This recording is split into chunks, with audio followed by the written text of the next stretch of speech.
Welcome to the acclaimed podcast, The Deep Dive, featuring your esteemed hosts, Andy Monitor and Drew Dinzik, powered by BetSperts. Scotch. Welcome to The Deep Dive. Andy, we're joking off air, but might as well make the statement here. If Falcons Panthers was our 16th ranked power ranked podcast, this one's got to be number one. We get to talk about two bona fide contenders for the AFC in the LA Chargers and the Kansas City Chiefs today. Just like every other team every year that is in that tier of, the teams that we believe can and will chase a Super Bowl ring without, and granted, somebody's always joins that tier during the season. There's always surprises abound in the NFL. Always. They're always flawed. They're always flawed Super Bowl ring chasers, and these teams definitely have some flaws that might drag them down, or maybe won't be as bad as we think they are. And we're going to go over all that and throw some cold water on these really, really good teams, obviously. But quick housekeeping first. Obviously, we were out there last week. We'll be out there again. Circuit super duper contests. I don't know if they have a name for it. The Millions. Dude, Circuit Millions. I know I almost called it the Super Contest. I don't know if it's got a name. For that. Yeah, it's Circuit I'm sure it's got a name. The one where you pick a team every week, that has a name. It is the Circa Survivor. No rake. All the money goes back into the pot. And as we talked last week with Benson, there's quarterly prizes, booby prizes, different ways to make money, quarterly booby prizes, all kinds of ways to play those. And if you have any strategy questions, that might be a new addition to the Deep Dive Discord channel, would be contest channel where people could I've never contributed anything like that to the Discord, because again, it's not ours. It's been user created. And again, if you want invites, if you're going to be bugging me DMing for invites, there better be a picture of a 5-star review, because a couple people did that. I've actually created value of my time by doing that. So good job to the Discord. Lots of good conversations in there. I read a ton of that when I get some time in between making podcasts. And tonight, Chargers 2022 preview, starting with the 2021 roller coaster. I don't know if you want to, I'll let you start with that. The up and down nature of last year's, first off, Herbert, no sophomore slump, looked great. Sophomore step forward.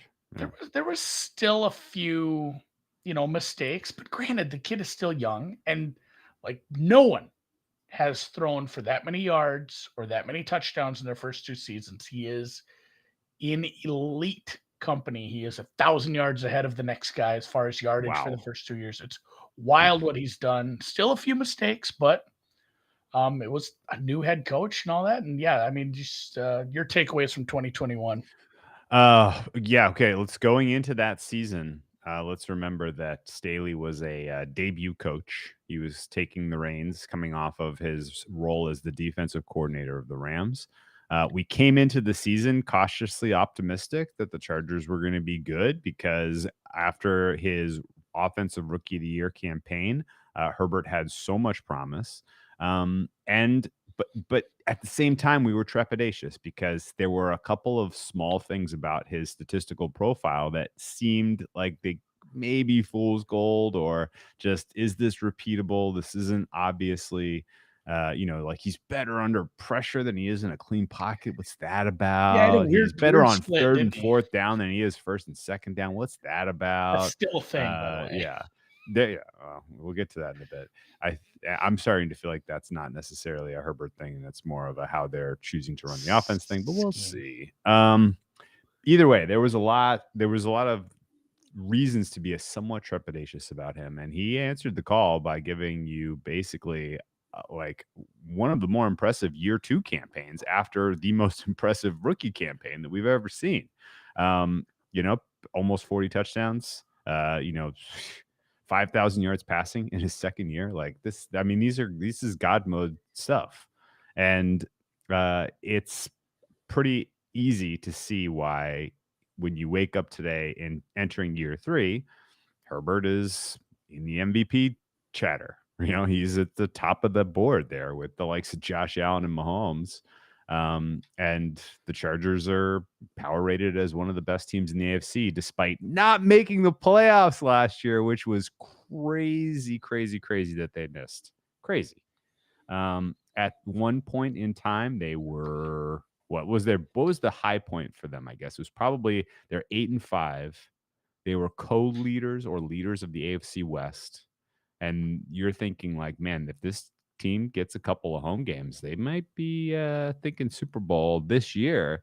But then tough 1-3 down the stretch, snapped that dream, including just a gross loss to the Texans and a pretty inexplicable loss to the Raiders in week 18. But it was a roller coaster. Every game was must watch. I think there was only one game. It was the blowout loss to Baltimore. That was don't even bother watching. Like, you're not going to gain anything from rewatching that one. Like, they just no showed that day. At Denver was another no show. But otherwise it was almost always entertaining watching these guys. And the Chargers are pretty obviously, great looking uniforms, unbelievable social media team, absolute star power at almost everywhere you want to look. This is a cool team to talk about, cool team to watch, and I'm very excited for their 2022 campaign. What do you think of 2021? What are your major reflections and recollections? Yeah, I mean, just some weird stumbling blocks. Like when we get to Kansas City, it'll be funny because honestly, I thought they did pretty good in the regular season. If you actually look at, how it went even through some early stumbles, they didn't have like an embarrassing loss to a bad team. Whereas the Chargers, the losses to and granted, Minnesota wasn't horrible, but that's a home game. That's a game. If you want to be a playoff contender, you got to take that win. The loss to the Broncos, again, it's at Denver, but still, that's a game you really, really have to that was a really odd game. I remember watching that. And then just the late season stuff. You had Kansas City in a spot where you could have won that game. That was rough. The worst one easily being, Houston, but still the Raiders game. And that's the thing. And that was pointed out in someone else's preview was, hey, guess what? Don't lose to Houston. And then you don't have to worry about this stupid tie thing with the Raiders, which, you lost 2 overtime games. You lost to a couple teams you shouldn't have. I don't really have a problem with that first part of the season. The Ravens game was weird no-show. It was a weird no-show before the bye week. And again, it was at Baltimore, but the fact that they lost by that much, like if that was a game that it was a competitive game with a good team and with an experienced coaching staff and whatever, but I mean they just completely no showed. That was a classic handicapping spot though. Maybe a weird letdown spot after the Cleveland that's like game. The old school sharps were all over the Ravens there. You had a Chargers team flying across the country after 2 home games where you beat the crap out of a divisional rival in the Raiders, and then you have an absolute boat race with Cleveland and dispatch them in impressive fashion. That was that standalone performance by the Chargers offense against the Cleveland Browns defense was one of the best offensive grades I gave any team all year. They were unbelievable in that game. If you want to reflect a little bit on it wasn't the upset of the Chiefs in week 3. It wasn't the destroying of the undefeated Raiders in week 4 that really kind of warmed people up on the Chargers. It was that week 5 game for sure. They were small favorites at home, and they went for it pretty aggressively in that game.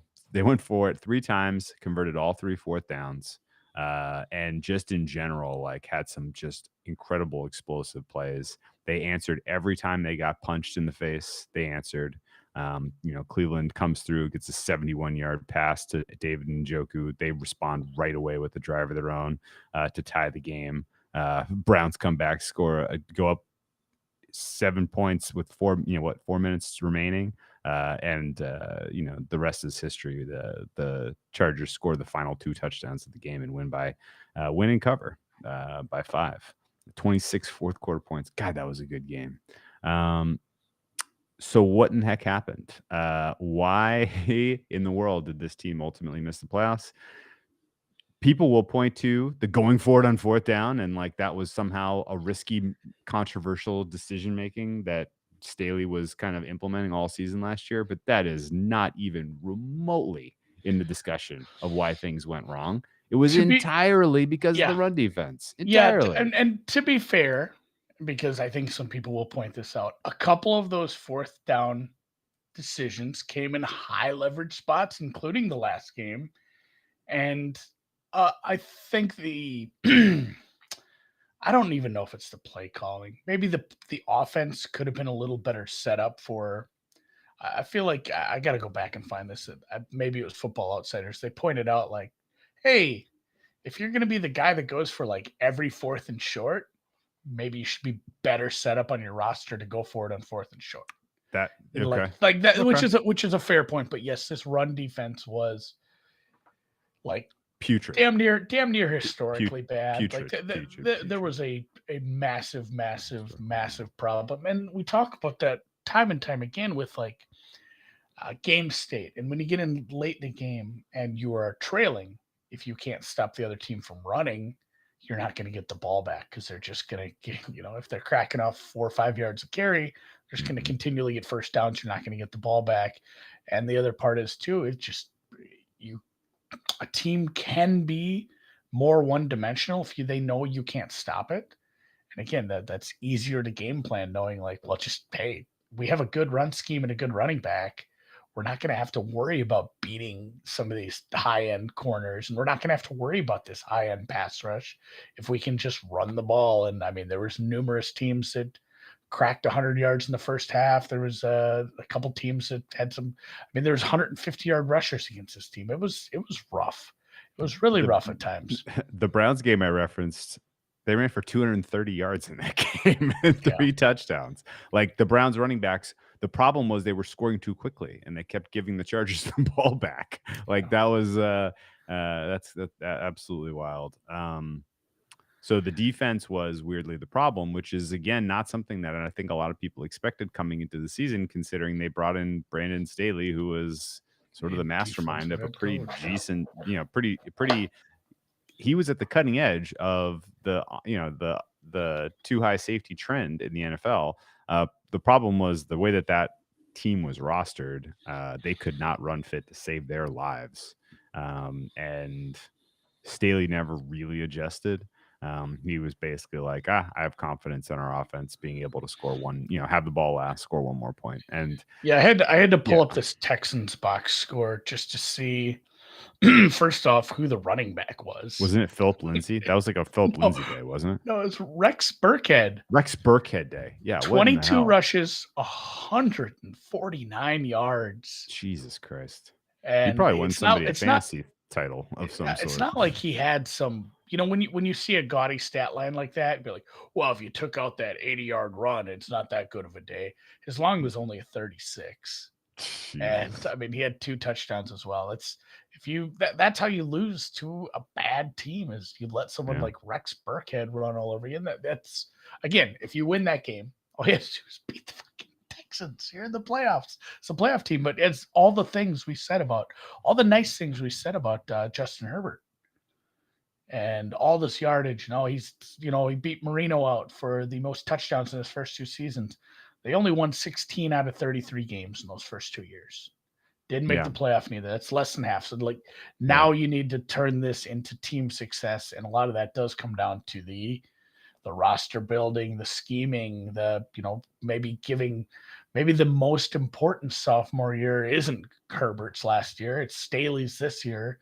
and what we can see from him. That's a great take. That's a fun take. Yeah, I know that was a little off the cuff, but a lot of my notes are about like, man, and Femi brought it up in the chat already, and you brought it up as well. He was a defensive minded head coach, and I guess this year we'll find out if it was it's easier with Aaron Donald, or it's easier when you're not also running the team, or if it just was a little bit of we didn't have the personnel because Tillery sucked, and I think Linval Kenneth Joseph Murray. was, yeah, we gotta bring up the first round selection of Kenneth Murray.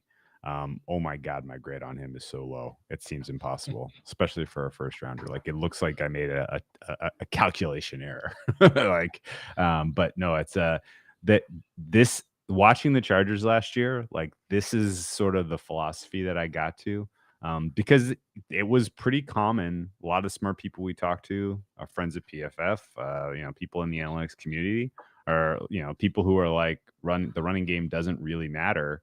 Like, yeah, I mean, they will caveat that that's an oversimplification of the point they're trying to make. The running game matters obviously in short yardage situations, and the running game matters if you are at a deficit and you need to get the ball back. You better be able to stop the run. And so I think there's effectively like a Mendoza line, for lack of a better word, in terms of a run defensive like capability. And if you are below that Mendoza line, then you put your team at like an undue burden in terms of being able to win football games. And that's where the Chargers found themselves. They were on the wrong side of the Mendoza line from a run defense standpoint last year, and it cost them a playoff spot. And you know what? It's kind of inexcusable, because in the same kind of way that we lauded the Eagles for at least getting a playoff game out of Jalen Hurts, even if it was awful, like, he got his stinker out of the way. We've talked in the past about like, it's good to kind of get your guy a little bit of playoff experience. Like, God damn, would I feel better about the Chargers' chances of winning the AFC this year if they had at least gotten a playoff game for Herbert. At least give him an opportunity to feel to get the nerves up, to be on the road in a playoff environment would have been nice. If you feel like this is the team that's ultimately going to win some sort of championship. I'm trying to think of it, because I mean, it wasn't that long ago that it's like, oh my God, this is you got to stop the run, because teams did run more. I'm trying to think of the analogy for this, because it's like, it's almost like out of sight, out of mind. Like, you would still notice if somebody had an amazing run defense. That does not go unnoticed. But it's like a toy. You go to someone's house and like they have the most amazing bidet with like 1 million buttons. You're gonna tell somebody about that. But like 99% of toilets is like, that's a toilet.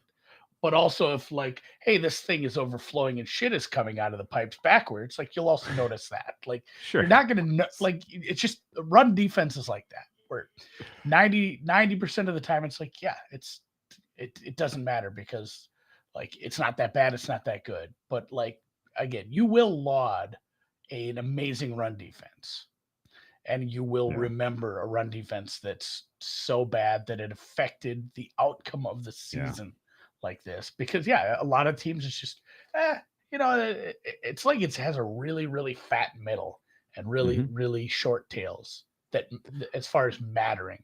And this run defense did matter, because again, if you give up a game like that to Rex Burkhead, you're going to remember that, because it did cost you essentially a spot in the playoff game. It did. And again, I don't think, like, even if they would have cleaned that up, it's not a team that we're probably expecting to have a deep run. But man, if they would have been healthy in the playoffs, they'd have been a pain in the ass to beat. They would have been a nightmare to face.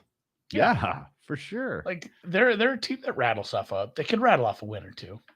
Yeah, they would have they would have been. I mean, like, talk about the difference in terms of the Chiefs specifically. They got a round one opponent against the Steelers. They were 10-point favorites in that game. They were huge favorites in that game. That game was not any fun. No, it was not. It was completely forgettable, even though they put that game on Sunday Night Football. Is that right? The last two Pittsburgh Steelers playoff games have been something. Well, do you remember the one with the Browns Steelers one was fun. That one was wild. Fun. It wasn't fun for a Steelers fan. It was immediately off the rail. Like you snapped your fingers. It was like 28-0. It was really something. But back to the Chargers. We have it all in on Herb. Boy, I can't say Herb very well. Maybe that's my Minnesota accent. But that is what we've talked about with a bunch of these teams. You're at this spot where you have a third year quarterback, and there's not many teams who find themselves this much catbird seating. That's not a way to say that at all. But there's plenty of teams that say, like, hey, we have a good quarterback on a rookie contract. Like, it's time to go and build the rest of this roster. This is the 1% of that. Yes. You don't have a good quarterback. Your ceiling is you have a top 5 quarterback on a rookie deal. You've Mahomes'd it. Obviously Mahomes' skill set is different, but you've found yourself in such a unique situation that it's wild that it just happened with somebody else in your division so recently. True. But it's crazy because it doesn't feel like this happens that often.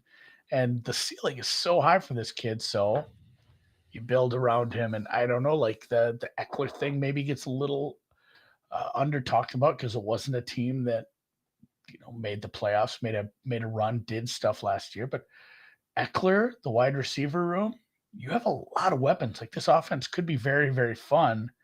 And I don't know, like I wanted to get to was half of this offensive line is shit. And I wanted to hear your grading on that. And then, the defense and the offense work.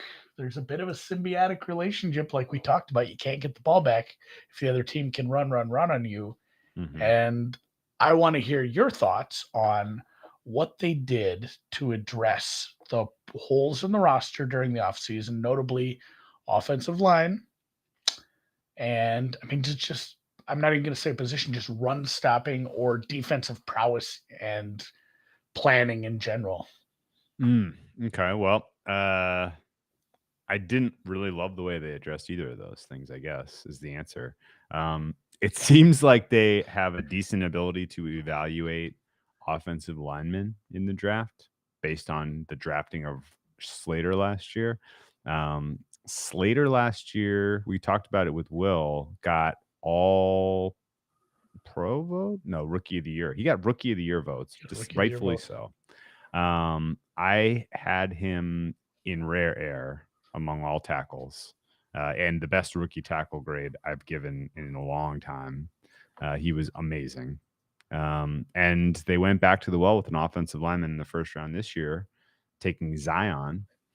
And reports from everyone involved seem to point that he's going to be an immediate contributor and help really elevate that line. And I buy that.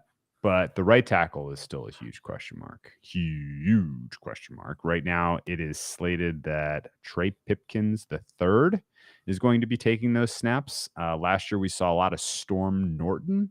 Call him TP3, but yeah. TP3. TP3. Yeah, Storm Norton, if you go look at any sort of rating system, was well beyond replacement level. So, like, you not only nailed drafting an offensive lineman, you brought in a free agent offensive lineman at center that is still at a high level. But yeah, the right side of the line is a real big issue right now. And I don't know much about TP3. I know Storm Norton sucked. Like, it's not going to get worse, I don't think. Yeah, I mean, I think the right side of your line, though, because the center is good. Corey Linsley is good.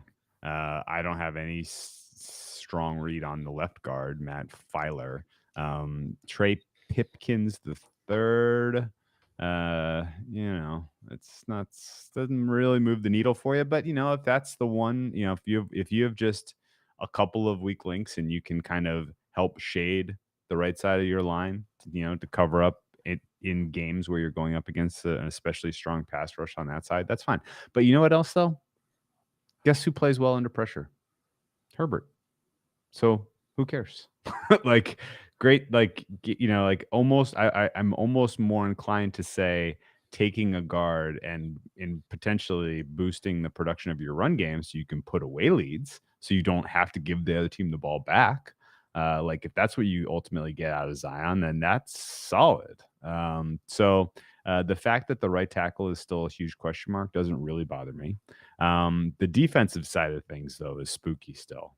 And like if we ultimately get to the finish line here and the run defense is still a massive liability for this team, that could be their undoing at the, either at to get into the playoffs in a crowded AFC or to do anything in the playoffs. I don't love the run stopping ability of this roster still. They go out and acquire another pass rush in Khalil Mack. So now you're running a 3-4 with Bosa and Khalil Mack as your outside linebackers. Okay. The interior of your line, Morgan Fox, Sebastian Joseph Day, and Austin Johnson, all of those guys are replacement level. I'm not really, really excited about any of those guys. And if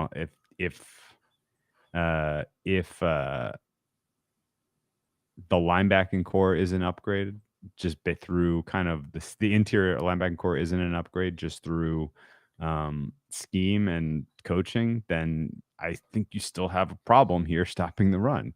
Kenneth Murray Jr. looks like he's coming back in the interior of that offensive line. He is a huge, huge question mark in terms of his ability to ever contribute.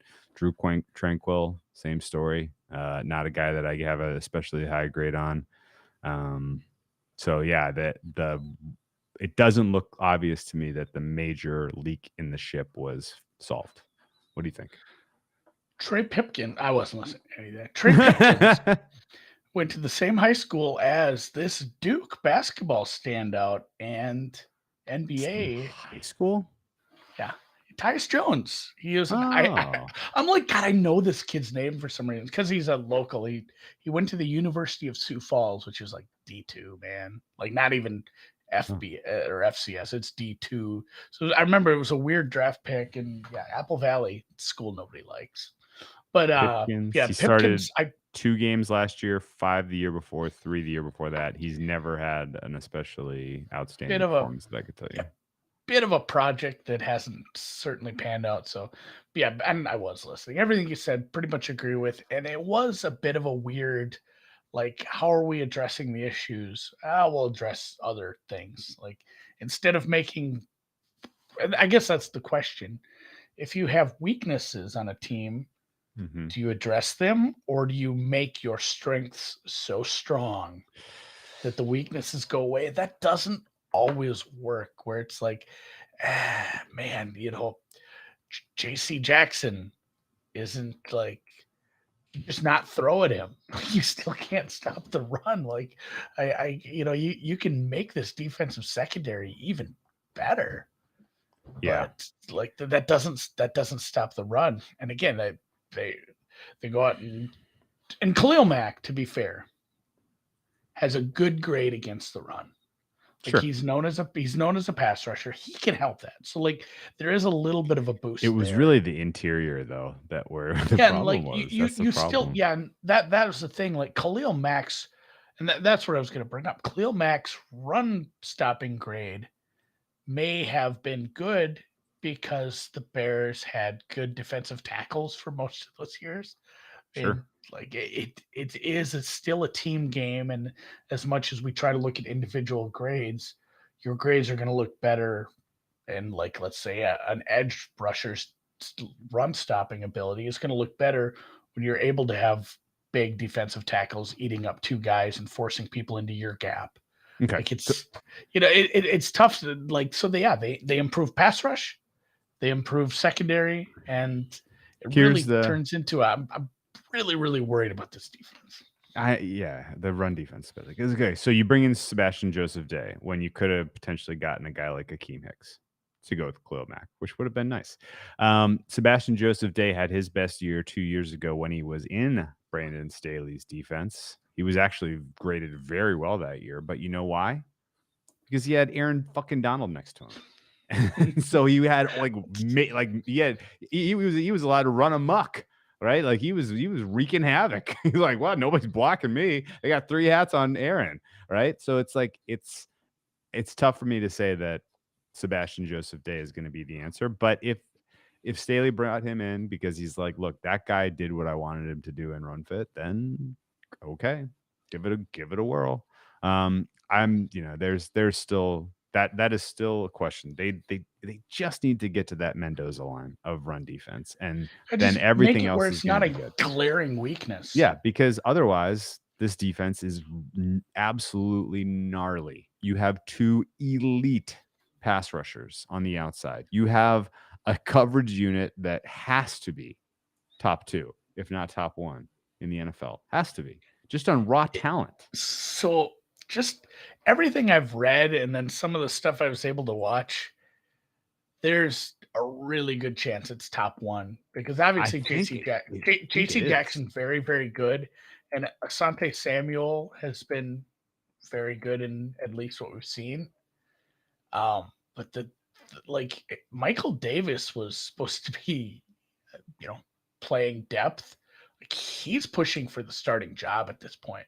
Yeah. Over Samuel. Like they essentially, and I mean, coach has come out and said this. He's like, both of these guys are a starting cornerback in the league. So, in so many words, he said that's a good problem to have. So you have like 3 corners that would start on a ton of teams, which is super, super good when I think Nasir Adderley is you your have 4 worst safety. You have 4. Yeah. Bryce Callahan is very fair. good. That's fair. The whole secondary is if that's your ridiculous. nickel guy, it's ridiculous. Like you're very, very, very good. And you might have the best safety in football in Derwin James. If he probably assuming he stays healthy, he's up there as the best safety. Yeah, good football, timing certainly. for that today. He got his money. He'll be getting stuff from camp. He should be participating in 7-on-7 next week. Just you ramp up to getting back to that. So so be able to see him playing a little bit with or practicing a little next week, which will be fun. And if everyone in that secondary stays healthy, that's like straight up shutdown shit. Yeah. And you know what makes secondary players even better? When Joey Bosa's stopping a pass before it even gets there because he's 6'5" and he bats a lot of shit down, and Khalil Mack's coming from the other side. It's funny, like all these great players, like the ceiling for Jackson, James, Bosa, and and Mack, the ceiling for all those guys this year is all pro. Like all pro. And we're still talking about this defense as a major weak spot for this team. Well, so here's the thing. Well, this is where some of the roster construction is a little bit of a head scratch. Like, you get applauds by me by going all in on this roster with Herbert. Like you stand back and you look at the talent across the board, and you have strength. You've strengthened. You said it right. You have strengthened your strengths to the absolute gills here.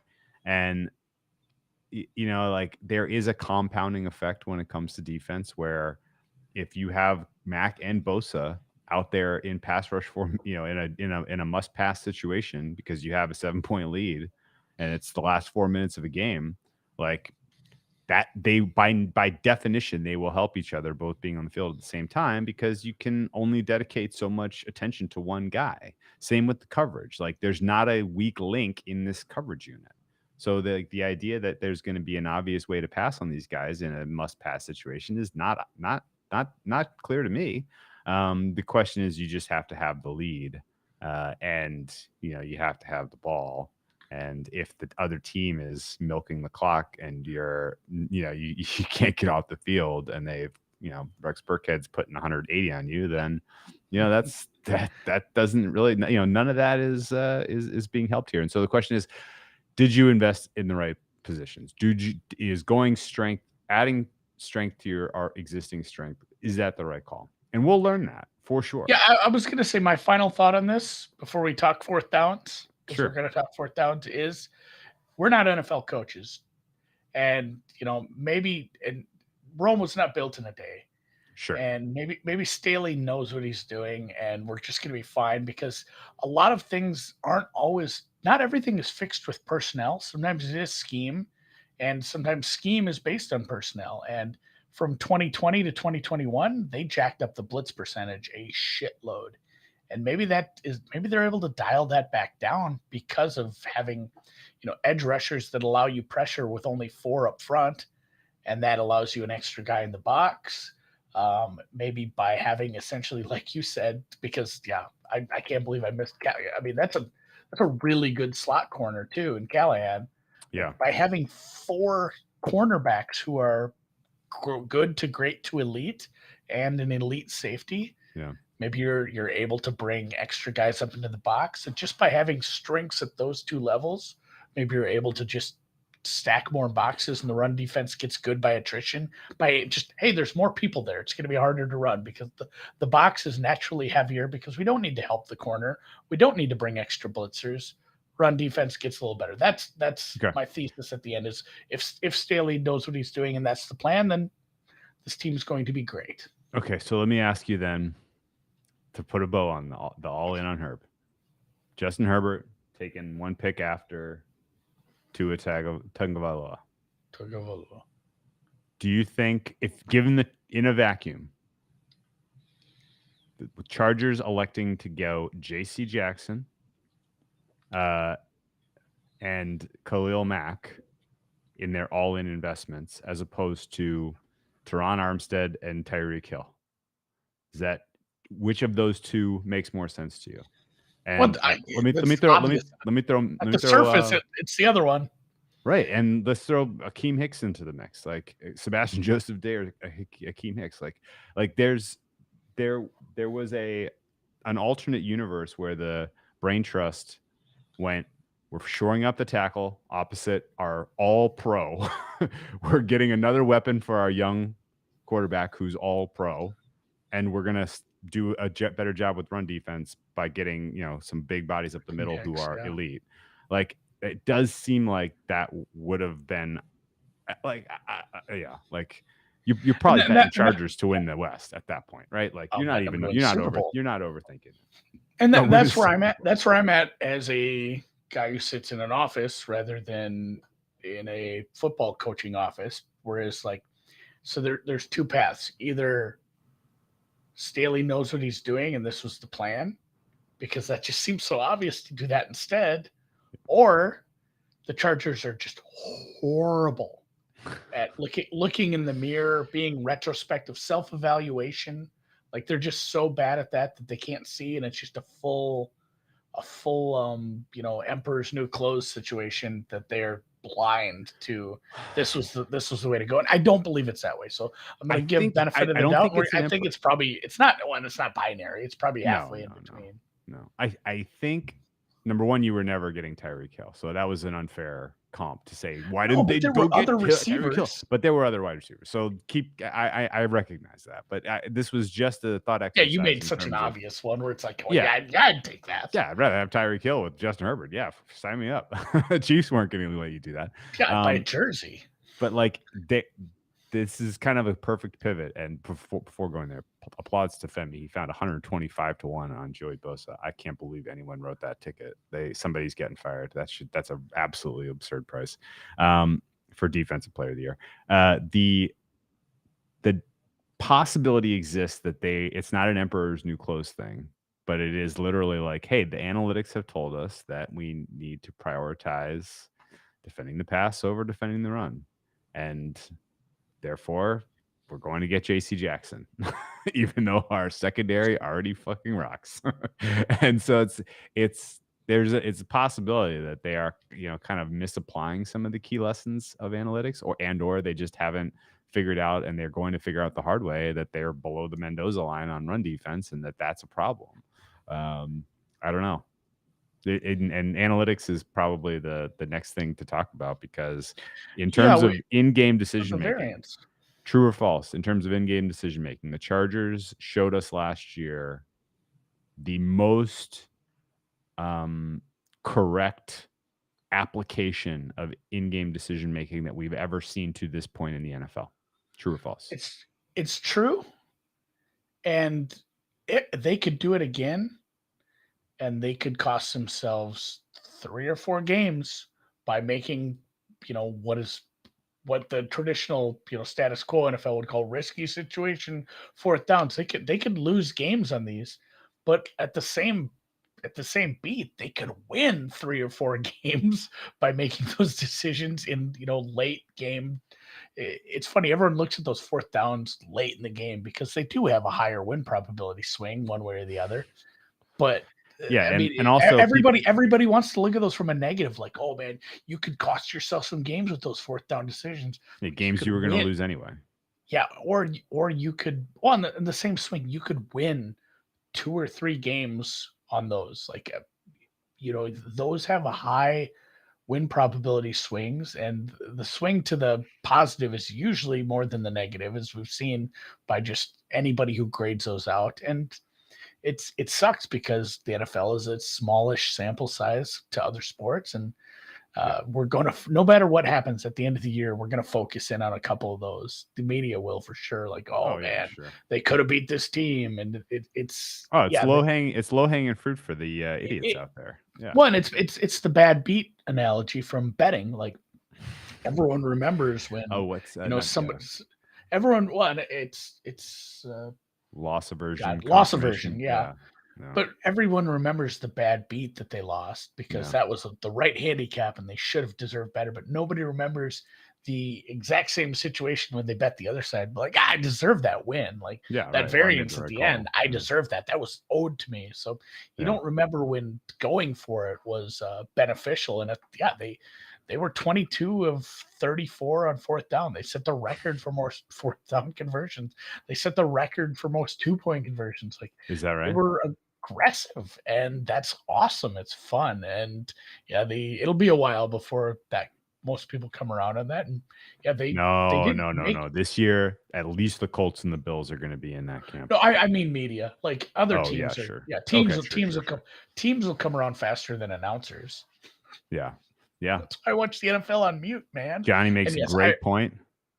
If you have a quarterback that's as good as Justin Herbert, you might as well go for it on every single possible fourth down, because every play that your quarterback has the ball in his hands on offense, you have a higher expected outcome in terms of adding to your win probability than if you put that same ball in the hands of the punter.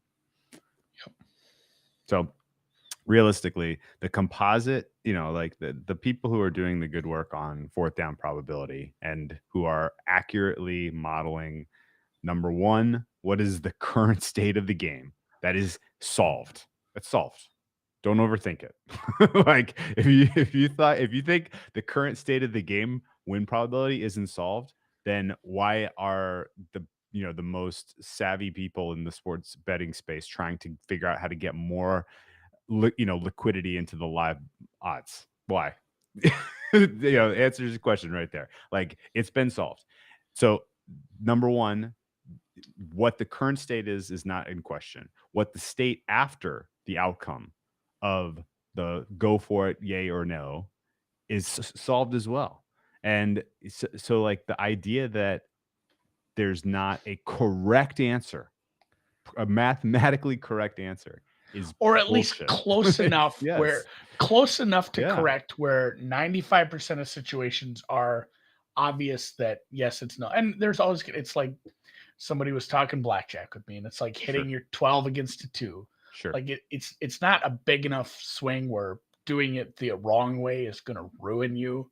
Yeah. But it's a positive swing, and most of these fourth down calls are more like, I should hit this 14 against an ace, because most of the time the dealer has a better hand than me. So it's the same thing. And talking about filling needs, maybe a sneaky low-key one was drafting a fullback. They're a little better equipped to get that hard yard, huh? Just getting that, because if you're going to go for it, at least be good at short yardage situations. Andy, thank you for bringing this up, because you just reminded me of one of my biggest pet peeves of all last season. I love it. Book says it. It does. That should be the name of the Chargers. The book says it. You know what one of my biggest pet peeves of all last season was, and one of the most important things that Justin Herbert needed to work on? The quarterback sneak. He is so bad. So it's so uncomfortable to watch him try to QB sit sneak. and watch Patriots film, sit and watch Cam Newton film. And you know what's he's huge. Dude. You know what the funniest dude. part about that is? You know who he reminds me of? Who also was horrific at the QB sneak? Phillip Rivers. What is it about the Chargers that they can't get a quarterback who can get that yard? It's absolutely bananas to me. Hopefully he has worked on that. Hopefully he has worked on that, and he has a better way to get that hard yard this year himself. But fundamentally, the only thing that, in my mind at least, has not appropriately been solved from a mathematical standpoint is like true end of game stuff, right? Like where you are literally like the only thing that really pops in my mind is because that turns into chess. Like how much what can they do now to keep the ball away from me? Right. The end of Packers Bucks is the only one that I think like stands out in my mind as like that wasn't obviously the right answer mathematically, because the decision you made was the only decision that you could potentially never see the ball again, right? Like that was the only, like there was one potential end of game scenario that affects you. Otherwise, I think they're, just kind of trusting the numbers and all of this stuff is the correct answer. And the borderline stuff, let your coach make a choice and don't give him shit about it. He's being informed correctly. So, the schedule. And people think of the Chargers last year and they embraced variance and it bit them in the ass, and that's why they didn't go. Absolute lunacy. Like literally the two most important games in the first half of their season, their win against the Chiefs and their win against the Browns, were almost specifically because they picked up the low-hanging fruit in those games. And to claim otherwise is doing so, complete in making it. You're making an ass of yourself, frankly. You're telling on yourself. Yeah, when you assume. You're telling on yourself. Yeah, you make an ass out of you and me. But no, frankly, if you're out there and doing commentary, or if you're reflecting on games and you're bringing up the fourth down decision making, like you're telling on yourself at this point. So let's look at the schedule. They were.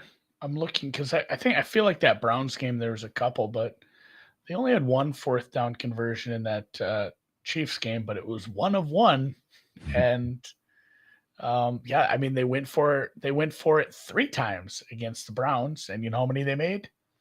All 3. Yeah. So when you make those calls and it works out, that's how you beat teams like that during the regular season. So looking at the schedule, 15, 16 wins. And there's coin flips. And again, it is we joked about this with the lesser halves of this division. Why would you go all in when the division's so tough? Well, the Chargers don't have a goddamn choice. They have to. They have like we said, a top 5 quarterback on a rookie deal.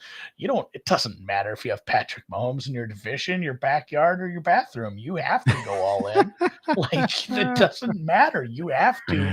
This is it. This is your time. These windows don't open all the time.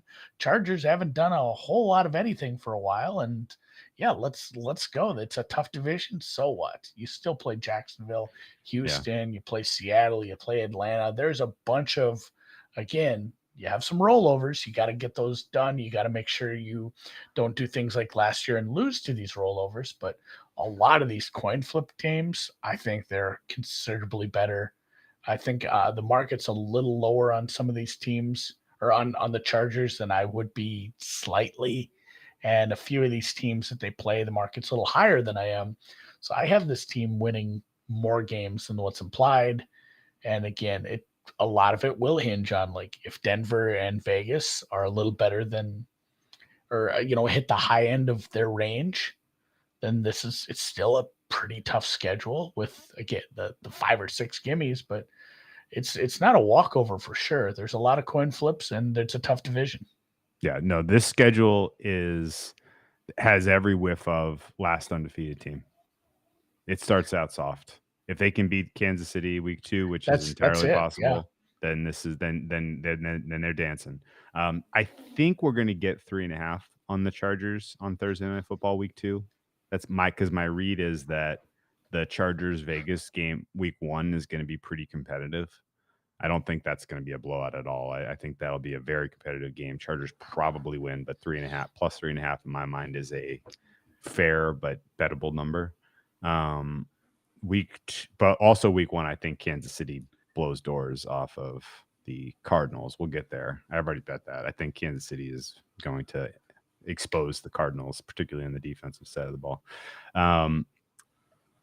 So presumably people may be higher on KC for that week 2 game and a little lukewarm on the Chargers after week 1. So there may be a 3.5 there, which I will take.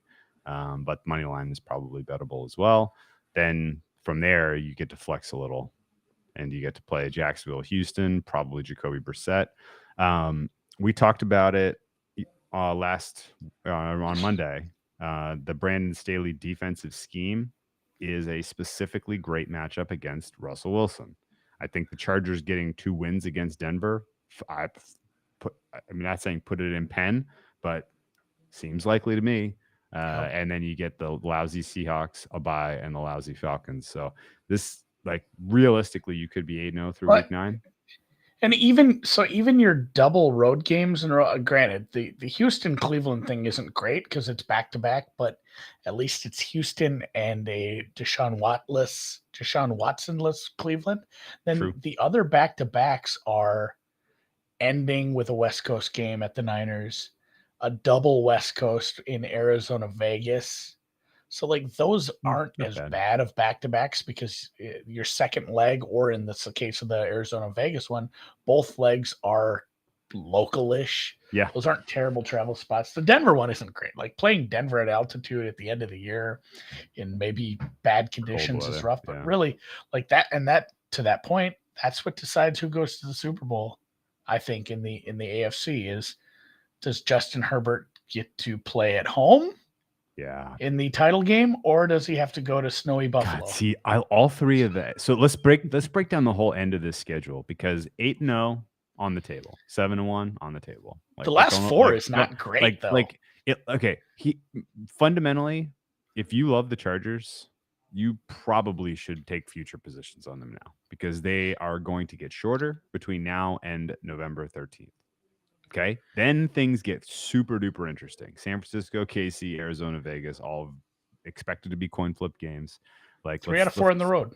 3 out of 4 on the road. That, like, real challenging there. San Francisco, especially with their dynamic running attack, is potentially pops your bubble of undefeated. God, and that's on Sunday Night Football. Fucking great job by the schedule makers. Let's get some Justin Herbert, Trey Lance on Sunday Night Football. Man, well played. Similarly, Monday Night Football, Chargers at Indy. Boy, does that feel high leverage for ultimately like a 2-seed, 3-seed type of battle, right? Like, if I'm going to pencil in the Bills, who I am increasingly bullish on in a increasingly pessimistic division, and, the AFC East is falling in my eyes since we even did those pods. And if the Bills are the clear 1 seed just because of those 6 wins in division, that Indy Chargers game week 16 looks like the 2-3 kind of a flip-flop, and or can the Chargers secure the West in that game, which is exciting. Like, that's very cool. And then they get the Rams the next week. God, the Rams are going to be tuning up for a playoff push, like, and then Denver for the final week. Those last 3 games are just flat out awesome. Yeah. Awesome. And travel disadvantage in all 3. So we may be betting against the Chargers down the stretch this year. Especially if there's a big change in, the market value of those teams, and you're getting maybe an overvalued Chargers team that we still think does well in the long run, but plus it's at maybe the end of the season when running starts to matter more. Yeah. So, all right, quick look at the odds before we. That Colts game. That feels not great, right? Jonathan Taylor. If the rush defense isn't better by then, no. I mean, it's a road game late in the season against a good team. Derrick Henry and Jonathan Taylor in back-to-back weeks. Ooh, boy. Yeah, your hope is they're final by then. Because the ball too much. The final quarter swoon is a real possibility, which means that's where you're able to add some positions like Chiefs to win the West at Thanksgiving. or Chiefs to win the AFC at a good price. Chiefs to win the AFC. Cincy, whoever you like at that point. So. Oh man, I feel bad. I really wanted this team to reach their potential, but boy, I don't love that now. Damn. It's not a soft landing, especially if Denver's competitive at that point. Yeah, they got a freaking crazy good rush attack too. If they all get a lead in that game, you're screwed. 14-1 to win the Super Bowl. It's a little long. I could bet that. I can consider that. My one bet I would place on here would be the West price. I think the Super Bowl. Yeah, I think it should be south of 2. Minus 205. 180. I make it. Okay. Super Bowl, I think, gets to 7-1 around Halloween. What do you think? Yeah. Last undefeated team. 7-1. 5-1. If you're the kind of person who likes to cash out a bet, I would bet the Chargers right now. That's your betting plan of attack. Is find a book that cashes out, bet twice as much as you want to, and then cash out half of those tickets at fucking Halloween and go throw a Halloween party. And then Wilkman has a good point too. That schedule it's an easy start. Sure. If you go 1-1, but yeah, if they go 0-2, there's a distinct possibility they lose those first 2 games. Yeah. Then you're doubling down, pushing more money across the counter because they're about to rattle off 5 in a row, and you'll be fine once the bye happens. So I think 1-1 is probably the mean result, the modal result. Yes, of course. But 2-0 is definitely on the table more than 0-2. Yeah. I mean, those are going to be just 2 very good games, and like the fact that you play a lot of good quarterbacks, and the fact that your pass defense is so good when fully healthy, I think gives you the edge early in the season, right? Yep. A lot, because like people know this, but like the arc of a season is passing tends to matter more in the first half, running tends to matter more in the second half. From an offensive efficiency standpoint, just because of the nature of injuries and the weather and all that shit, right? Like there's definitely an arc to the season. And if your pass offense is healthy and electric in the first half of the season and your pass defense is stopping everyone, then, you're going to be the last undefeated team potentially. That's very much on the table in my mind. But God damn it, the swoon is there. It's right there on the schedule. There's a bit of a spoon. Fuck. Let's talk about that when we get to Kansas City as far as maybe grabbing them at that point. So, all right. That's your Superchargers. They're coming your way. One more thing on the betting plan of attack. Sorry. It's all right. It's all right. I knew this one would go long. Good enough running offense and good and a superlative pass defense makes this the kind of team that and in general aggressive nature, happily betting a second half Chargers if they have a lead. Like this is going to be a team that you double down. You want to go in comeback mode? Good fucking luck. Yeah, good luck. Yeah, good luck. Guess what? And if you do score on us, we're gonna just put those 7 right back on you. Yeah, that's right. Like the Chiefs, like the Browns game. Yeah. Yep. That checks out altogether. I like it. All right. Great job. All right. God damn, that was fun. So fun talking about good teams. It is way more fun. I love it. Just shitting on Seattle for an hour. All right. 3-2-1. 3-2-1. The pride of Missouri. Welcome to the deep dive, Andy. Let's talk some Chiefs. The year 5 of Mahomes as a starter, and all 4 years he's hosted the AFC Championship game. Do I have that right? It's been something, and yes, I point that out to Andy Reid, who I don't think anyone is like low on, and if they are, they're silly. But what an accomplishment, winning 100 games as a head coach with multiple teams, and then also leading 2 different teams to 4 straight conference championship games, as he did do that with the Eagles in the early 2000s as well. He has cemented himself, obviously before this, in Canton. He is one of the greats for sure, and he's just a fun dude. He's Andy, a Kool-Aid man. True or false? The Chiefs have hosted 4 straight AFC championship games. Mahomes has 1 Super Bowl. He has underachieved. For sure. They should have 2. 2.2, I think, is where the that's the conversion. That's the conversion rate. You should have 2.2 at this point. They've been so good, but yes, there's been other teams that have been great. The Brady season was really something, and yeah. So, question for you: the biggest off-season change for the Chiefs last season? Yeah, was. You mean heading into the 2021 campaign? Heading into this season. Oh, the loss of Tyreek. No. I mean, heading into last season. Heading into last season, it was the acquisition of an offensive line. That's fair. I had jotted down they retired their horse war paint. as a what did they retire him? Like he got to go out to the country and live a happy life on the farm, or did they retire him? Second retirement, and their commitment to stop using Native American imagery. That I went down a war paint rabbit hole where this was something from like the 70s they used to do, and I'm not going to scare the shit out of Eric Berry. I'm not going to, yeah, exactly. I'm not going to not have a John Madden quote if there's one. They used to make the horse run all the way around the field every time they scored a touchdown.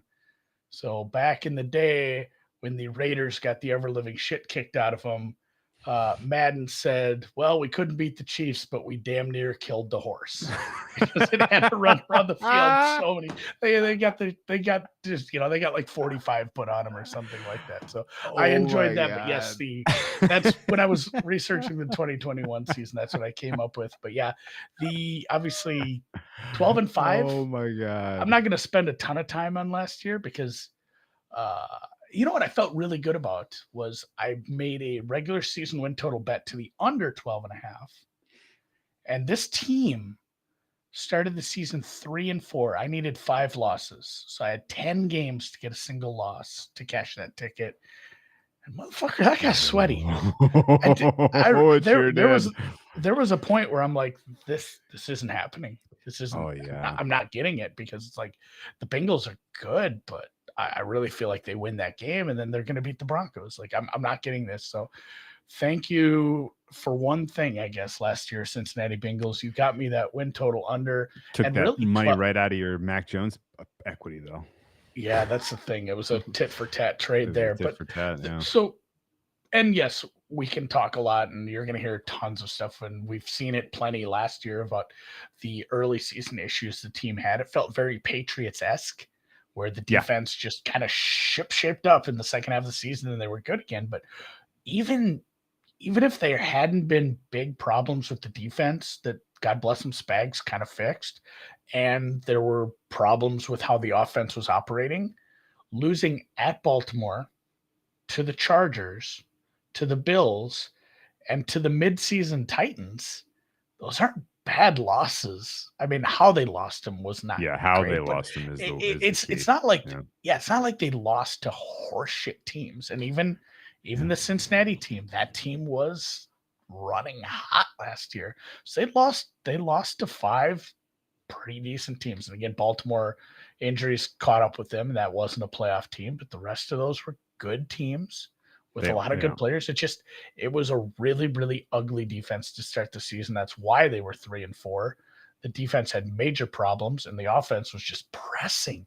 They were pressing, and this too high safety thing, it's not the end all be all, but it's a lot more effective when your team is pressing and trying to get back into it by hitting the home run, and Mahomes is throwing some prayers up at times. And once they sorted that out, it's just like, oh, this team is still good.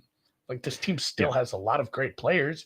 And if the defense is just, it's almost like what we talked about with the Chargers just now. If the defense as a whole, not just the run defense, is like at this Mendoza line, and they're not constantly trying to catch up against this defense that everyone puts out there that's hard to catch up against, they're going to be just fine. And they're going to end up in a coin flip game that they took out. And really, it got a little squirrely there at the end of the first half of the AFC title game. Oh, we'll get to the AFC title game. Let's not go there just yet.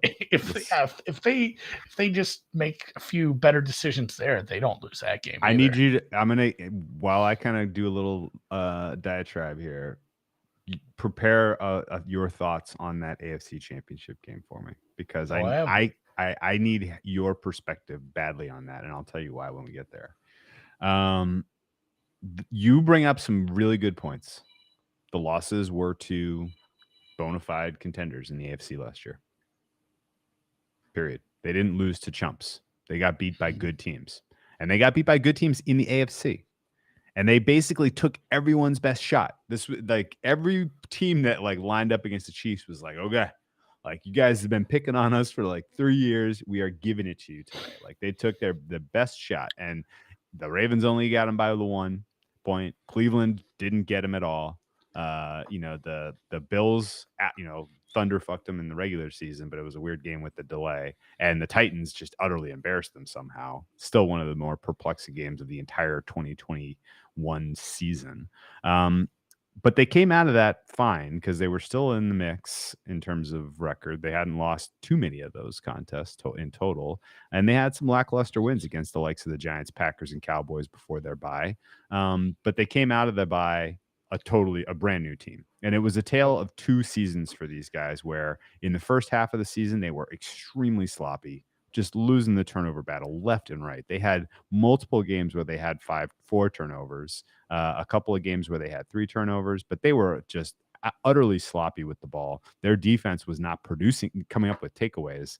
And they were kind of the quintessential example of a team where if you take, EPA per play and you take out the turnover plays, they were elite still offensively, like absolutely elite. And the defense wasn't good, but most of that was because they weren't getting any help in terms of takeaways.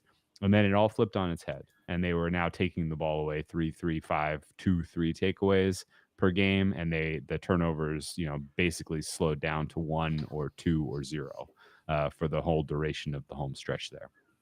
They get to the playoffs. They win, as the AFC West champions and the 2 seed. Again, after that horrific start, they still ended up as the 2 seed. Destroyed the Steelers as 12.5-point favorites, and sadly won the coin flip against the Bills before losing a coin flip against the Bengals. And the Bengals loss was I can't really tell you what the hell happened here. The Chiefs were a mismatch against the Bengals every way I could possibly look at it going into that game. I had a huge bet on the Chiefs at -7 in that game, and I was kind of watching, and it was 21-10, and they're at the goal line, and if they punch in and it's 28-10 going into halftime, the Bengals probably pat each other on the back, and they're like, well, we made it pretty far, but we're on the road and we're down 18, and great job this season, guys. Let's figure out how to, to build on this for next year. Instead, it was only an 11-point margin of victory, which was closed by the end of the third quarter, as it was 21-21 heading into the fourth. Everything about the offense looked different in the second half. The defense offered relatively little resistance to Joe Burrow and company in the second half. Something very weird about the way that game flipped on its head that I never really figured out. And part of the reason was because I was trying to get to the Rams-Niners game, and so I didn't get to watch it all except for on my phone. So, Andy, what the fuck happened? Yeah, that second half, they only had 2 first downs in the third quarter. Like the third quarter offense was bad, but not only was it 21-10, it was 21-3 with about 3 minutes left, and they had Burrow on his side of the field in a third down. They got that. They ended up scoring on a 41-yarder to Samaj Perine. And then, it was, well, all right, Kansas City has the ball. There's a minute left. Maybe they can make something happen quickly with pretty much still a minute left there at midfield. And then, they take too much time on a few different things. Like, all right, they're not going to score. They're at the 15 with like 10 seconds left. You got 1 or 2 shots at this.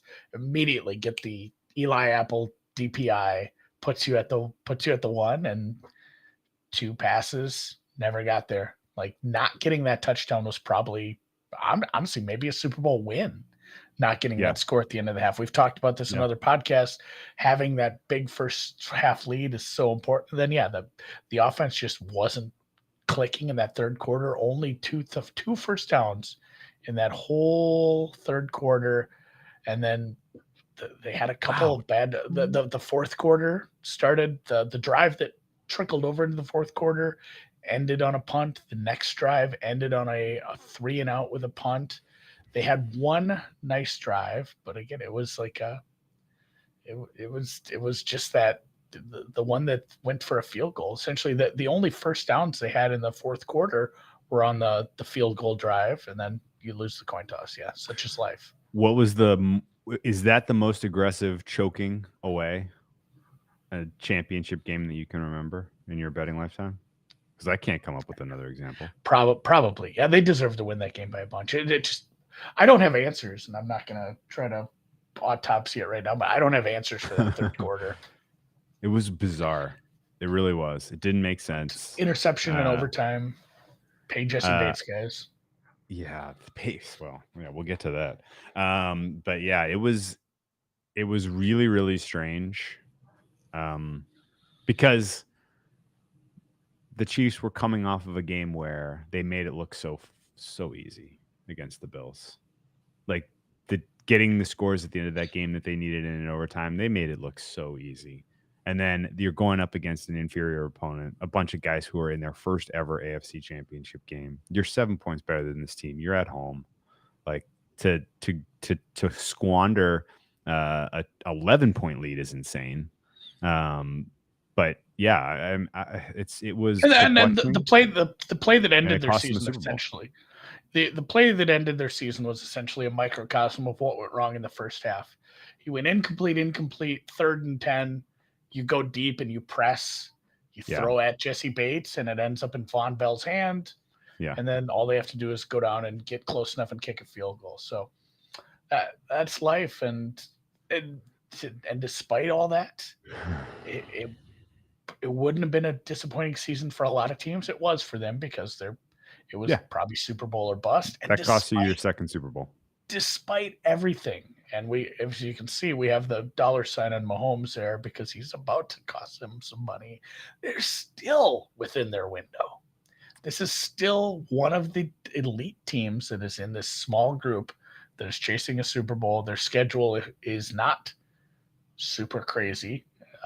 It's another one where this team has a mid double-digit win total that is achievable if everything clicks. And Mahomes is on a huge contract now, but it doesn't really start to kick in quite yet.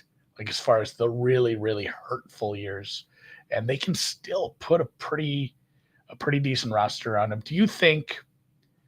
And I want to. Everything else is where I really want to touch on stuff, but do you think there's something wrong with him, or was it just they were pressing a little and they needed to find a different kind of, I don't want to say like a vibe, but some of the sequencing wasn't great and it forced him to press. And then in the second half of the season, it felt like the offense found a bit more of a rhythm. And obviously Tyreek's gone, but I liked what I saw when they weren't doing silly things like that in the second half.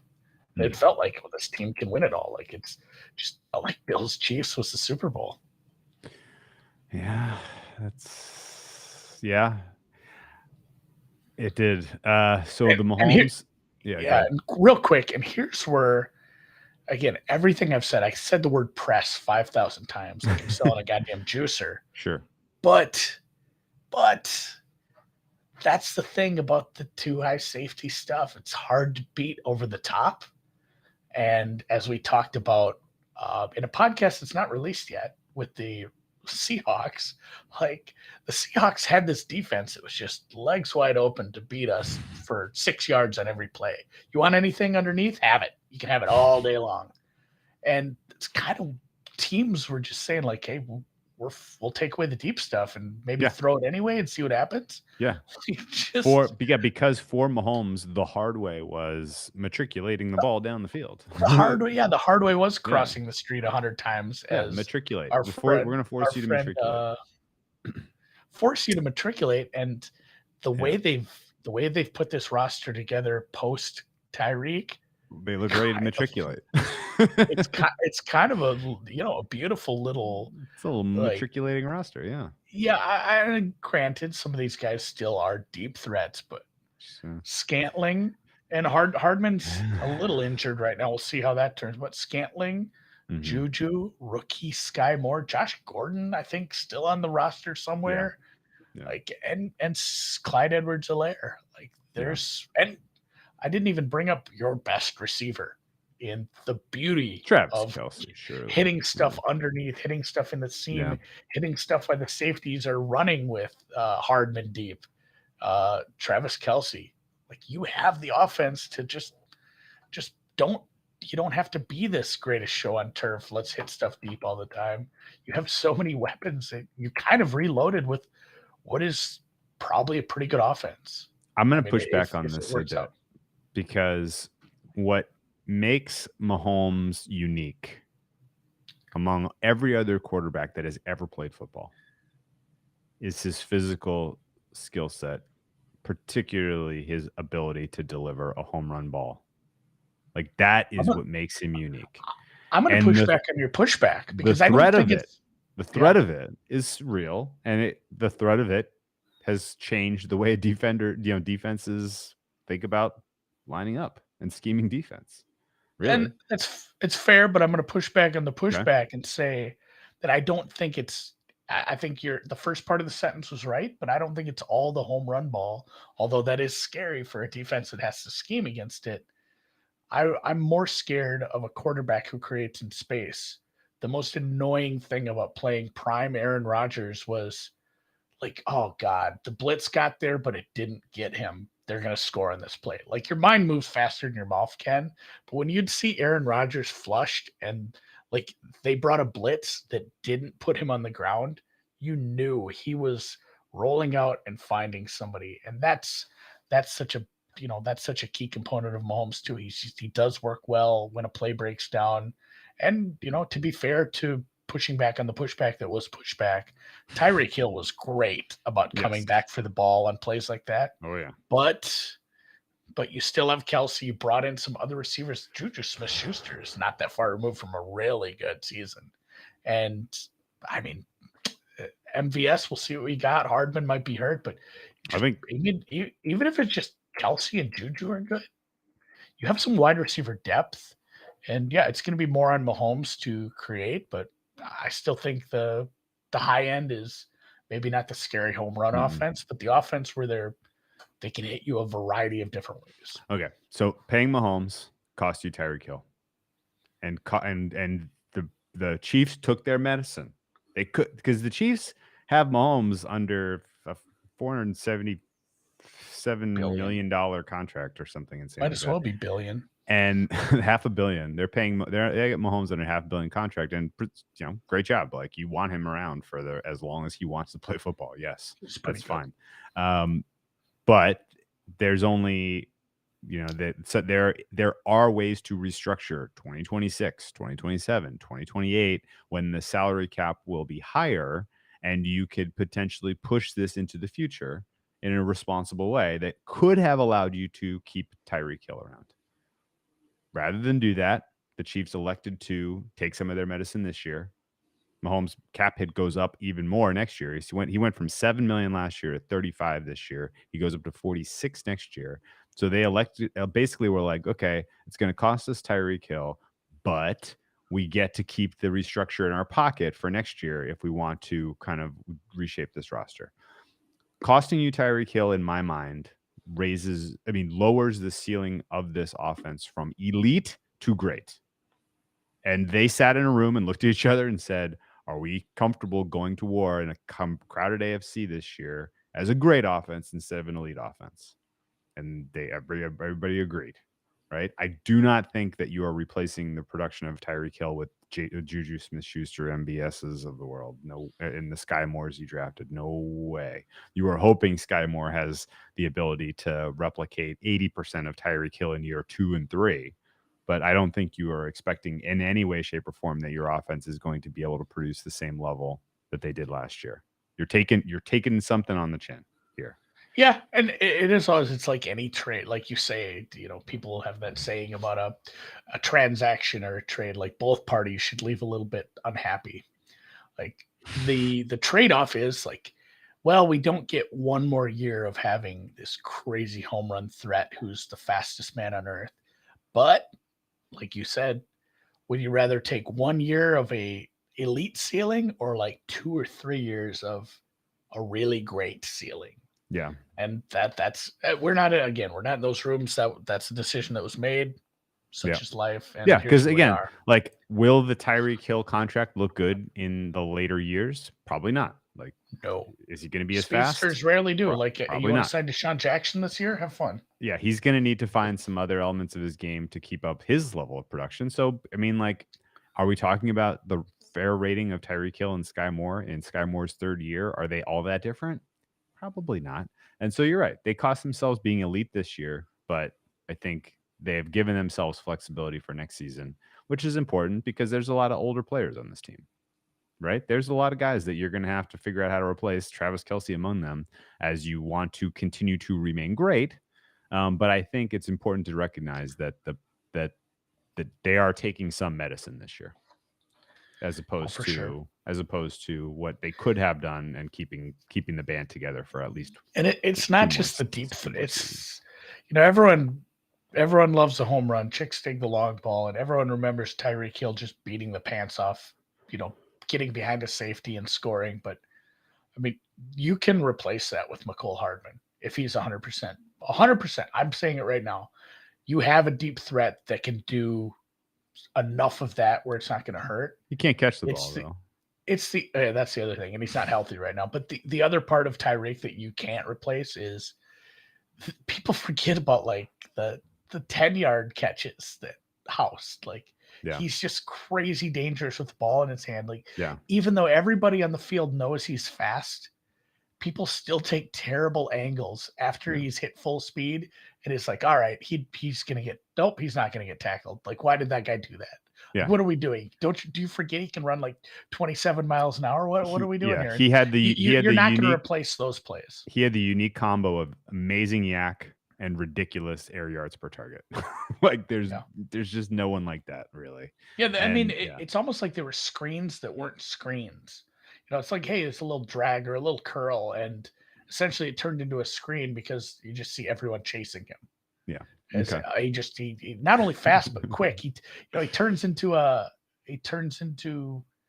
0 to 60 so quick, and all of a sudden he's going full speed, and you have linebackers and safeties taking bad angles because people aren't supposed to be moving that fast that quick. Yeah. And so that's not replaceable by anyone. One thing I will point out, the Chiefs might not have found themselves in this position if they hadn't put so many of their resources last season into an offensive line that was just fine, not great, right? Like, they are taking a little medicine this year, it seems like, with what they're doing with their starting, tackle and Orlando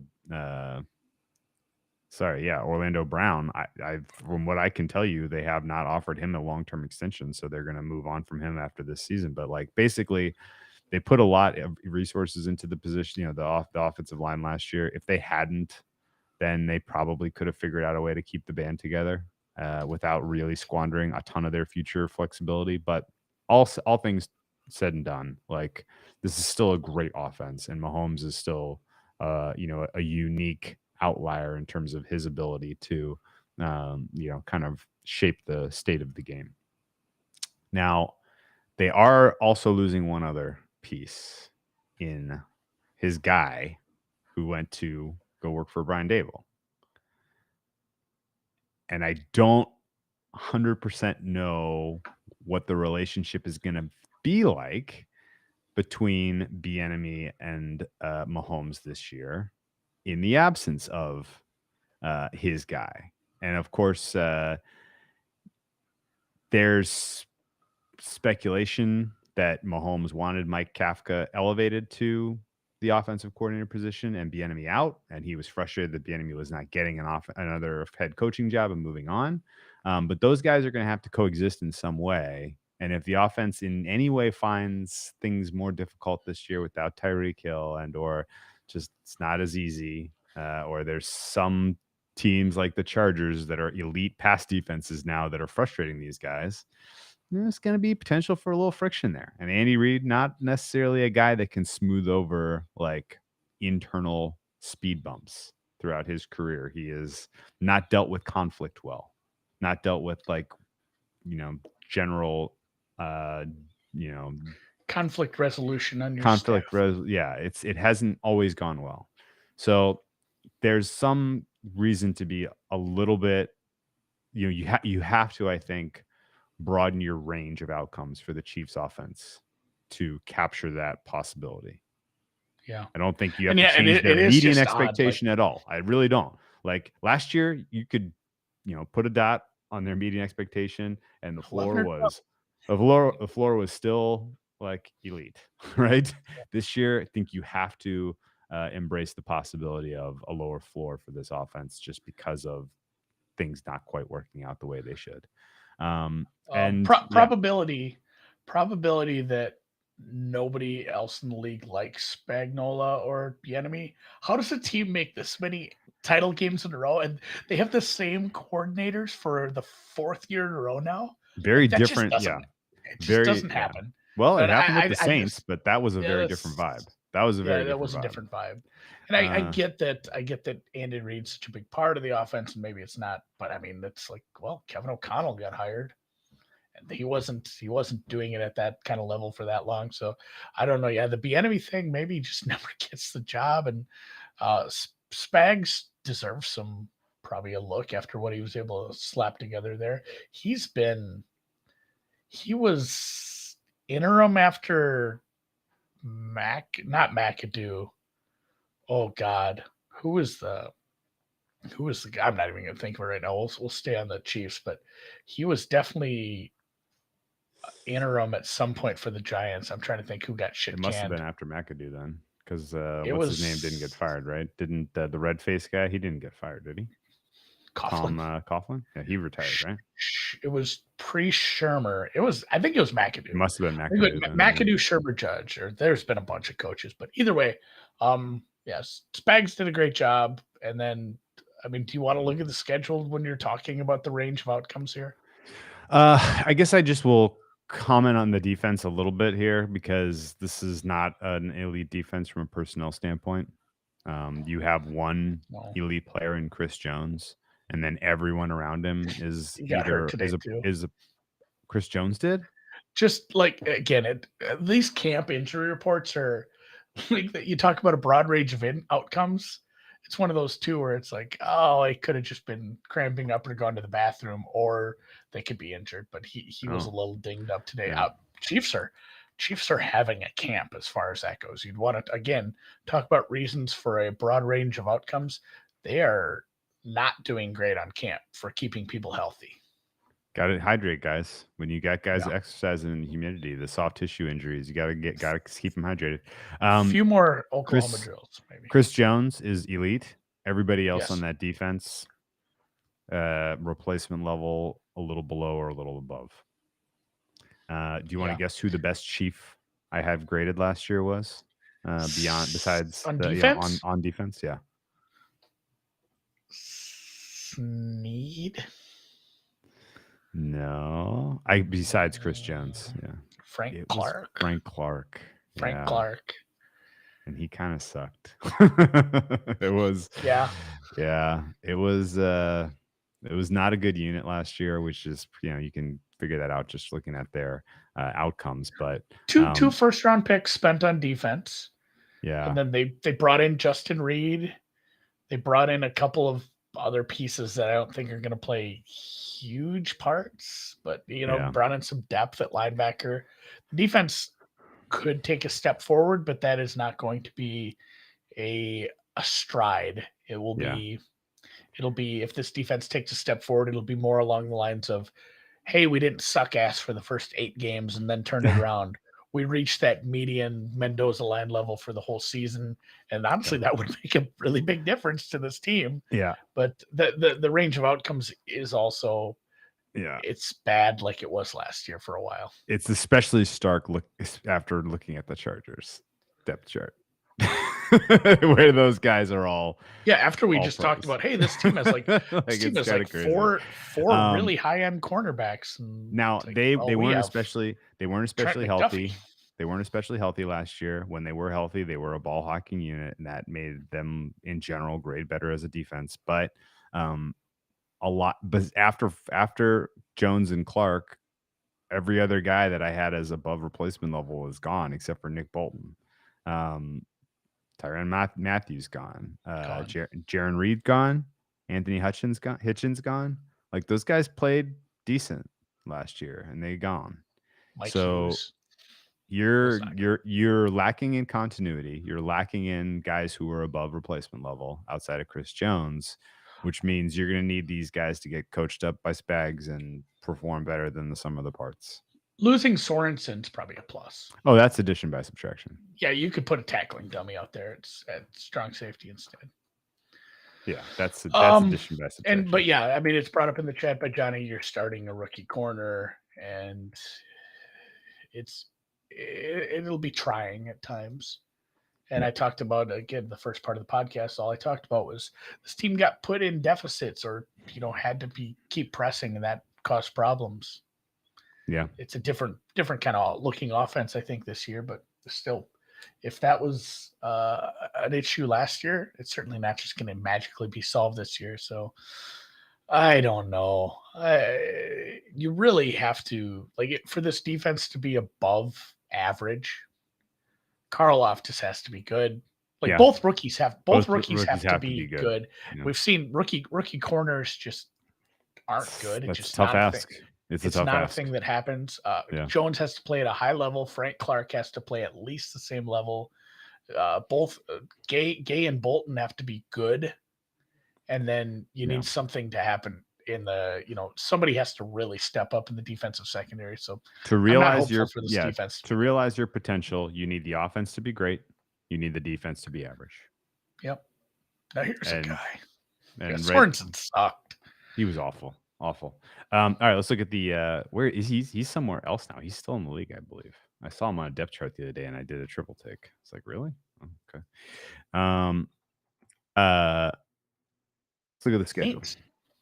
He's a Saint? He's a Saint. Well, I mean, he was I better revisit my BYU Cougar. He's on the second string though, right? He's not starting. I think so. Okay. Depth guy. Good Dime. All right. Right off the bat, and we just talked about the Chargers as, hey, here's a spot where they could win this game. And the Chargers had an easy path into their bye. The Kansas City Chiefs are the opposite. Now, Arizona has a broad range, and that could be a good team. And it is a road game to start. But if you lose that Arizona game, it is there. No, I mean, we just said all these bad things about this defense, and then you're going up against what is the only time when you have a good Kyler Murray is a healthy Kyler Murray. So, you have a healthy, again, no Hopkins. Yeah, that's true. But you have a healthy Kyler Murray who is healthy Kyler Murray. Scrambling, and again, you have a shitty coach. That was the Summa pronunciation of Kyler Murray. So, Arizona, you have a quarterback who's bad when he's hurt and a coach who sucks to plan. He has all the time in the world to plan for week 1 at home, and Kyler Murray's healthy. That's as good of an Arizona team as you're ever going to get. Outside of, Hopkins being back would be great and will be good for them. But if you lose that game, which is possible, you're going to have a bad stretch because the Chargers is tough. At Indy, super tough. Tampa Bay, everyone's getting hurt right now. They had another injury today. That's, it's not as tough as it probably was last year, but it's still at Tampa after going to Indy. And then you have Vegas, Buffalo, San Fran before the bye. I'd have to look at how people rank them, but this is the hardest schedule on earth. Yeah, it's extremely tough. Arizona for me, barely better than an average team in terms of a power number. KC for me, 6 points better than an average team based on power number. And guess what? I know you bet that. That's why Glendale, Arizona does not manifest 3 points of home field advantage, particularly when the offense for the Arizona Cardinals is not 100%. You don't think you rally the Valley? That doesn't translate to the NFL. Okay. No. I Rally know, the Valley but again, comes later in the year usually. When your easiest game is a road game where a team gets extra time to prep for you. Yeah, it's not a good start to the schedule. That's fair. That's a good point. I think they cover week 1, but the Chargers game smells like trouble. The Colts game could be trouble. Could be. And then it's at Tampa Bay right off the back of the Chargers. The Colts, you should be able to get a little bit of revenge on Tampa for beating you in the Super Bowl. But boy, is that strength on strength. Your offense against their defense is going to be freaking great. That will be a great game. It's Sunday Night Football. I should have SNF'd it on the schedule. My bad. It's going to be a great one. A lot of prime time. We're going to be talking about the Chiefs a lot in the halftime broadcast. They got Thursday Night Football week 2, Sunday Night Football week 4, Monday Night Football week 5. All great games. Week 9 against Tennessee. Not a great game, but it's on Sunday Night Football regardless, so we'll talk about it. And then Sunday Night Football at Denver and Russell Wilson in December is kind of a sneaky fun one too. I think KC is in trouble against the Chargers in general, just matchup wise. But I think they match up decently against the Raiders. So there's 2 wins in division. Let's say they split with the Chargers, split with the Broncos. 4-2 in division sound about right to you? Yeah. And again, you talk about, we do this with all these teams, the what ifs. The what if here is is their defense borderline okay or bad? But the big what if is, will these receivers do anything to replace what you lost? And so the Chargers are a horrific matchup. I think they go 0-2 against the Chargers. Okay, so that makes them 3-3 in division probably then, and then winning the West becomes very tough. Yeah, the coverage unit against what is a bad way to start the season. Have the Chargers so early off the bat. Yeah, as the home game, I'd rather that be the away game. Short week too. Short week to go try to get this new receiving core to get themselves right against really good secondary and a great pass rush. That sounds fun. So I don't love them against the Chargers. Yeah, if you go 3-3 in the division, you're trying to figure out we hung with Indy once on the road. Now we head back there for the playoffs because we're a wild card team. The damn Chargers won the division. You know what's funny? Patrick says sad there's no Chiefs-Ravens game this year. I think we're going to get one in the playoffs. That to me smells like a 4-5. Chiefs, your best wild card team, 5 seed. Ravens, the last place division winner in Chiefs Baltimore. Versus Gus Bradley. That's pretty funny. I like that. And Patrick says, everyone might go 3-3 in this division. That's not out of the realm of possibilities. Let's start counting sure wins. Where's Gus Bradley again? He's not in the Raiders anymore. Where is he? Do you remember? Indy, right? Oh yeah, that's right, Indy. That's their spot that we don't love. All right, so let's count sure wins. So Andy, you know what that KC at Indy game is? It's the easiest over on the board week 3. Oh, I like that. That's gonna be like 52-ish. We need Indy to have some low scoring week 1, week 2. And then we'll get a real bettable over in that KC Indy game. Matt Ryan's coming out party. Sure wins. Sure wins, Drew. 3? And then the rest are because Tennessee wants to just do the whole, again, it's trite and it's a cliche, but if Tennessee wants to do the whole slow the game down kind of thing on their ass, they can turn that into a game. KC off bye, I'll give them that as their 4th, because that's a really nice spot coming off the bye. But because Andy Reid generally, I don't know if you do this, he plays well. He has his team ready to go off the bye. Did you know that?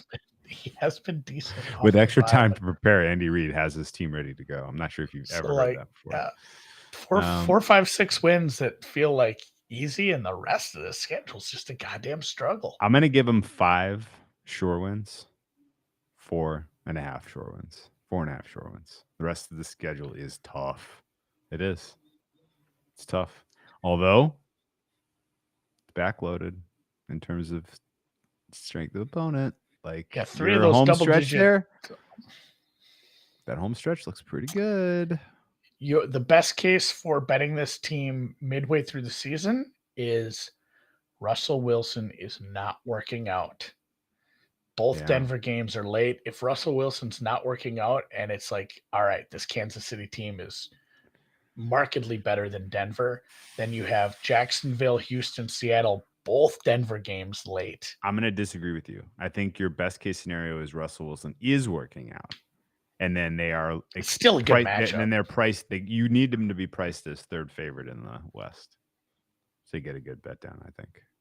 I think the Raiders will be good because they'll have. I think one of those two teams is going to be good enough to. And you'll have you'll have a little bit of control your own destiny because you get to play Denver, Vegas, all in the final 5 weeks with Houston, Seattle, right? Like your destiny is in your own hands come week 14. And Femi brings up the good point. I don't see the buy low spot. It's hard to find. And then also you might just be right in general because it is still the Kansas City Chiefs. And the market just may never give you a great number despite because it's still just why would we offer a good price on the Chiefs when it's the Chiefs and people will pay for them anyway. So you tell me, Andy. Chiefs get a little revenge against the Bengals week 13. Would you like them in that game if they're pick 'em? Would you play the Chiefs in that game if they're pick 'em and weeks right now and everything and everybody's healthy? Oh, here's your weak spots possibly like your defense against a really good passing offense and your wide receivers might not be good against what was a decent secondary with a good pass rush. Like they don't match up good against the Bengals. Okay. Especially if they're, if their trouble spots really manifest, they will match up worse against the Bengals. So I probably won't bet that game. Okay. So then the buy low is then after that one then. Because if you thought they had a chance at Cincinnati, then your buy low is right before they play the Rams. They gotta the world's against them. They gotta go to Denver now. Oof. Yeah, can they play themselves back into the playoffs? The destiny's in their own hand, guys. You want a not so bold? Yeah, you want a not so bold prediction? The Chiefs are going to win their last 5 games. The Chiefs finished with five straight wins. So I think whatever happens leading. Mark me down for a rolling parlay on that. I'll put a fun bet on that. Okay. If nothing else, if nothing else, that's how we'll attack it. But let's come back to this. Let's revisit this after week 13. There's 20-1 on a 5-teamer. Well, not with 2 games against Houston, and Seattle. No. I'm laying the points in all. I'm laying the points in all 5. Okay, cool. Yeah, no, I think that's probably they win the last 5 though. I think that's pretty. You can count on that. That includes beating Denver twice though, so maybe I'm over my skis a little. I don't know. Too high on Mr. Unlimited says. I almost attempted Femi's last name. I'd never do that. Femi Abebefe. I'm not good at it. Yeah. I'm sad we didn't get to meet him in Vegas. I really wanted to have beers with him. Let's go back. We will. Week 1. Okay. Absolutely. Sounds good. So betting plan of attack. Week 1 against the Cardinals. Week 1 against the Cardinals. And then against them a bunch. Overs when we got a good matchup. And then down the home stretch, try to find some way to get involved with these guys, right? Yeah, you hope the wide receivers work out and the secondary sucks. FME says not even close. Damn it. Not even close? Oh, my bad. We'll get there. Let me, I forgot to pull up. Fifi. All right, sorry about that. Can you pull up the odds for us? We had I can't.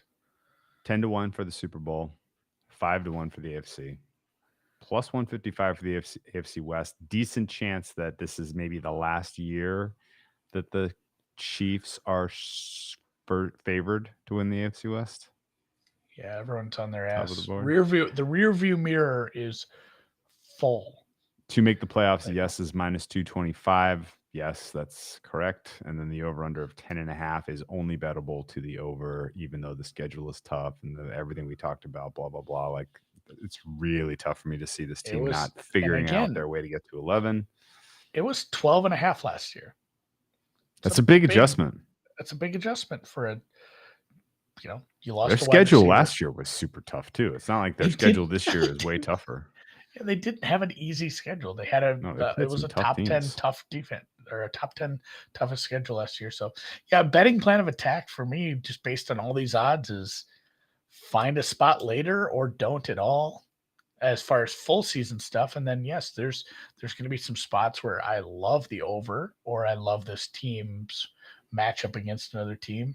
I think, and Drew obviously found one in week 1. I tried to make chicken salad out of chicken shit with Cliff. It's so hard to get behind that guy. 3 points, man. That's a good bet. And really, road games are less punitive early in the season. Yeah, when travel has the cumulative effects of travel haven't beat up against you. So yep. You know what else? What's that? Andy Reid's gonna have extra time to prepare for that game, which is something he's quite good at, I've been told. He does have extra time to prepare. And not only that, he'll have some stuff up his sleeve because we don't really know what this offense is going to look like. Here's the other thing, too. They do travel that day on September 11th. They will travel to Arizona, but August 20th and 25th, their final 2 preseason games are in Missouri. So they will not have traveled for a while. It's not a very far trip either, really. Kansas City to Arizona, that's what, max 2-hour flight? 2 hours, I'm guessing. Actually, I've done that. I told that story. I had to backwater my way to Vegas one time when my flight got canceled.